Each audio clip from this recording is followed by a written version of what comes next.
Mheshimiwa wabunge, tunaendelea. Nimuite sasa Mheshimiwa Masanche Njelu Kasaka aulize swali lake. Nashukuru Mheshimiwa Mwenyekiti, naomba sasa swali langu namba 472 lipate majibu ya serikali. Mheshimiwa Naibu Waziri, majibu. Mheshimiwa Mwenyekiti, serikali imeendelea kutoa vibali vya ajira kila mwaka, ambapo katika kipindi cha mwaka wa fedha 2020-2021 hadi 2024-2025 jumla ya watumishi wa kada ya afya 34,720 wameajiriwa na kupangiwa vituo kote nchini. Mheshimiwa Mwenyekiti, katika kipindi cha mwaka wa fedha 2020-2021 hadi 2024-2025 halmashauri ya wilaya ya Chunya imepokea jumla ya watumishi 151 wa kada za afya na watumishi 46 wamepangiwa katika hospitali ya halmashauri ya wilaya ya Chunya, 44 ngazi ya vituo vya afya na watumishi 61 katika zahanati. Mheshimiwa Mwenyekiti, katika kuboresha upatikanaji wa vifaa tiba katika mwaka wa fedha 2024-2025 serikali imepeleka shilingi milioni 400 kwa ajili ya ununuzi wa vifaa tiba katika halmashauri ya wilaya ya Chunya, ambapo shilingi milioni 100 zimetumika kununua vifaa tiba katika ngazi ya zahanati. Mheshimiwa Mwenyekiti, katika mwaka wa fedha 25-26 serikali imetenga shilingi milioni 200 kwa ajili ya ununuzi wa vifaa tiba, ambapo shilingi milioni 50 zitatumika kununua vifaa tiba ngazi ya zahanati katika halmashauri ya Chunya. Mheshimiwa Masanche Njelu Kasaka. Nashukuru Mheshimiwa Mwenyekiti, tunaishukuru serikali kwa kuendelea kuajiri na kutuletea wataalamu pamoja na vifaa tiba, lakini niombe niulize maswali madogo ya nyongeza.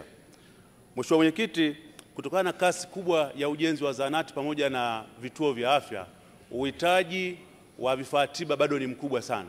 Je, ni upi mpango wa serikali wa haraka kwa wilaya yetu ya Chunya kuweza kutuletea vifaa tiba, kwa kuwa tayari vituo vya afya vya Sangambi, Mafyeko na Matwiga vimeshakamilika?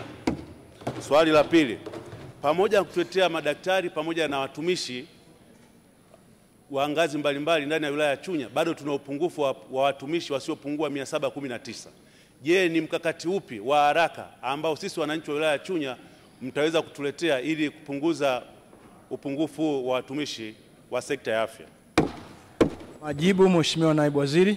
Asante sana Mheshimiwa Mwenyekiti. Katika kipindi cha miaka hii miwili ya fedha, serikali imetenga fedha zaidi ya bilioni 100 na kuzipeleka kwenye halmashauri zetu kwa ajili ya ununuzi wa vifaa tiba. Na moja ya halmashauri ambazo zimepata fedha hizo, Mheshimiwa Mwenyekiti, ni pamoja na jimbo la Chunya. Kwa kwanza nimhakikishie Mheshimiwa Kasaka kwamba fedha za vifaa tiba zinaendelea kutolewa, na katika mwaka huu wa fedha serikali imetenga zaidi ya bilioni 63.7 kwa ajili ya vifaa tiba katika halmashauri zote 184 ikiwemo halmashauri ya Chunya. Kwa hiyo niwahakikishie kwamba tutaendelea kupeleka fedha kwenye vituo vya afya ambavyo umevitaja ili viweze kutoa huduma bora zaidi kwa wananchi. Lakini swala la pili, Mheshimiwa Mwenyekiti, kuhusiana na uhitaji wa watumishi lakini pia na nyumba za watumishi, serikali pia imeweka mpango kuhakikisha kwamba tunaendelea kujenga nyumba za watumishi, lakini pia kuhakikisha kwamba watumishi wanaendelea kuajiriwa. Na ndio maana watumishi walioajiriwa katika kipindi cha miaka 4 ni zaidi ya 34,720, na zoezi hili ni endelevu. Serikali itaendelea kuweka kibali cha ajira na kuendelea kuajiri watumishi katika halmashauri zetu.